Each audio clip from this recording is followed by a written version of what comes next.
ஆதி Bharathi serial நாளைக்கு ஒரு சூப்பரான எபிசோடு வந்திருக்கு. மிஸ் பண்ணாமல் ஃபுல் வீடியோயும் கேளுங்க.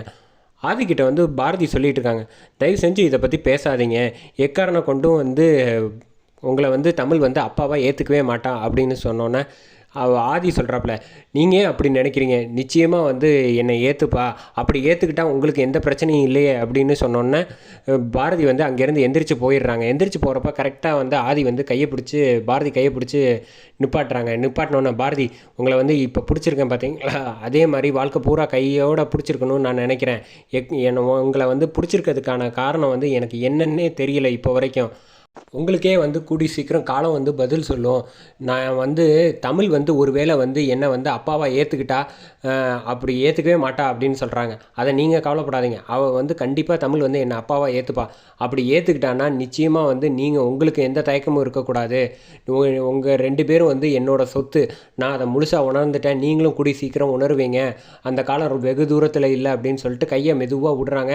அப்போன்னு பார்த்து இதே ஸ்லோ மோஷனில் மியூசிக் போட்டுட்டு அப்படியே நவுந்து போகிறாங்க. செமையாக இருந்துச்சுன்னே சொல்லலாம். அடுத்த நாள் வந்து வீட்டுக்கு வந்துடுறாங்க. வீட்டுக்கு வந்தோடனே பாரதி வந்து ஃபீல் பண்ணி அழுதுகிட்ருக்காங்க. அப்போன்னு பார்த்து கரெக்டாக மரகதம் வந்தோடனே மரகதத்தை சொல்கிறாங்க, நீ ஒன்றும் கவலைப்படாத, காலையில் நடந்ததே நினச்சி கவலைப்பட்டுக்கிட்டே இருந்தால் எப்படி, அவன் வந்து துரம் வந்து கூடி சீக்கிரம் கொஞ்சம் நாளில் வந்து சரியாயிடுவான், அவன் அவசரப்பட்டு சொல்லிட்டான் அப்படின்னோடனே நீ ஒன்றும் கவலைப்படாத அப்படின்னு சொல்லிட்டு ஆறுதல் பண்ணுற மாதிரி பண்ணிவிட்டு அங்கேருந்து போகிறாங்க. பாசு ஃபோட்டோவை பார்த்துட்டு அழ ஆரம்பிக்கிறாங்க பாரதி. நான் தமிழ் வாழ்க்கை பூரா சந்தோஷமாக இருப்போம்னு நினச்சேன், திடீர்னு நீ என்னை விட்டு பிரிஞ்சு போயிட்ட. இப்போ பார்த்தியா என் மனசு என்ன நினைக்குதுன்னு யாருக்குமே புரிஞ்சிக்காமல் துறையெல்லாம் எனக்கு கல்யாணம் பண்ணணும்னு நினைக்கிறாங்க. இவங்கள பற்றி சொல்கிறதா, இங்கே இப்படின்னா ஆஃபீஸு போனால் அங்கே வந்து ஆதி வேறு, இது எல்லாமே நீ சொல்லி தான் இன்னொரு கல்யாணம்னு சொல்லி மூலமாக தான் நடக்குதா, என்னை இப்படி கஷ்டப்படுத்தி பார்க்குறியே, அப்படி இது நியாயமா, இதில் நான் எந்த முடிவு எடுக்கிறது அப்படின்னு யோசிச்சுட்டு இருக்காங்க. சமயம் இந்த பக்கம் வந்து ஆதி வந்து பாரதியோட ஃபோட்டோவும் தமிழ் ஃபோட்டோவும் ஒன்றா அந்த மண்டபத்தில் எடுத்த செல்ஃபியை பார்த்து ஃபீல் பண்ணிகிட்டு இருக்காங்க.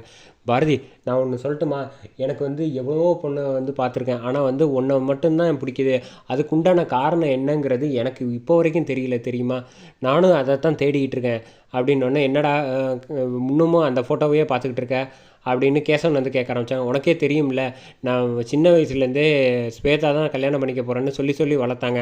அப்படி இருந்தும் நான் அந்த கல்யாணத்தை நான் பிடிக்கலன்னு அம்மா பேச்சை மீறி நிப்பாட்டியிருக்கேன். ஆனால் அதெல்லாம் எனக்கும் தான் தெரியுமே, ஆனால் நான் பாரதியை ஏன் பிடிச்சிருக்குங்கிறதுக்கான காரணம் மட்டும்தான் எனக்கு ஒன்றும் புரியலை. இது வந்து வெறும் காதல் மட்டும் கிடையாது, அதுக்கு அப்பாற்பட்டதாக நான் உணர்கிறேன்.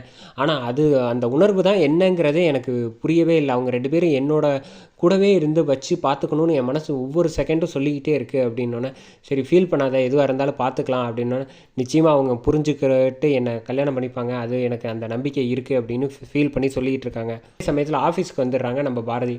வந்தோடனே வந்து கரெக்டாக வந்து சந்தோஷமாக வேலை பார்க்கலான்ட்டு டைப் பண்ணுறாங்க. கரெக்டாக லதா வந்து வம்புழுக்கிறாங்க.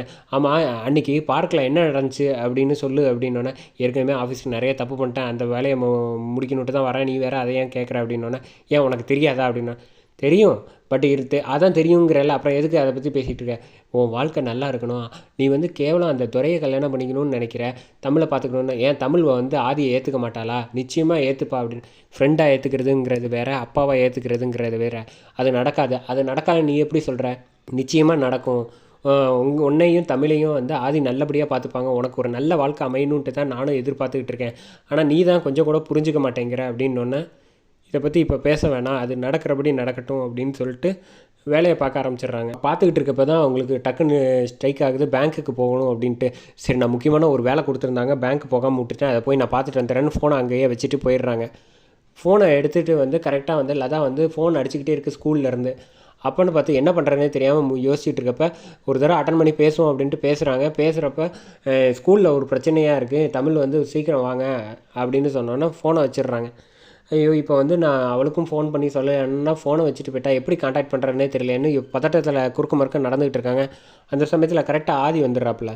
ஆதி வந்தோடனே, ஏன் இப்படி குறுக்க மறுக்க தனியாக நினச்சிக்கிட்டு இருக்கீங்க, கேசவன் நினச்சிக்கிட்டு இருக்கியா அப்படின்னு. தமிழ் ஸ்கூலில் ஏதோ ஒரு பிரச்சனையா, அதான் வந்து ஃபோன் பண்ணாங்க அப்படின்னொன்னே, அப்படியா, உடனே நான் சரி நான் கிளம்பி போகிறேன் அப்படின்னோடனே, பாரதி எங்கே அப்படின்னா அவங்க பேங்க் போயிருக்கா, ஃபோனை இங்கே வச்சுட்டு போயிட்டான். சரி நான் முதல்ல ஸ்கூலுக்கு போகிறேன், அதுக்கப்புறமேட்டு பாரதி வந்தோடனே என்னை ஸ்கூலுக்கு உடனே வர சொல்லு அப்படின்னு சொல்லிட்டு ஆதி வேகமாக ஓடி போயிடுறாங்க. அப்போன்னு பார்த்தா ஆதியோட காதல் வந்து எவ்வளோ பியூராக இருக்குது, தமிழ் மேலே அவ்வளோ பாசமாக இருக்குது.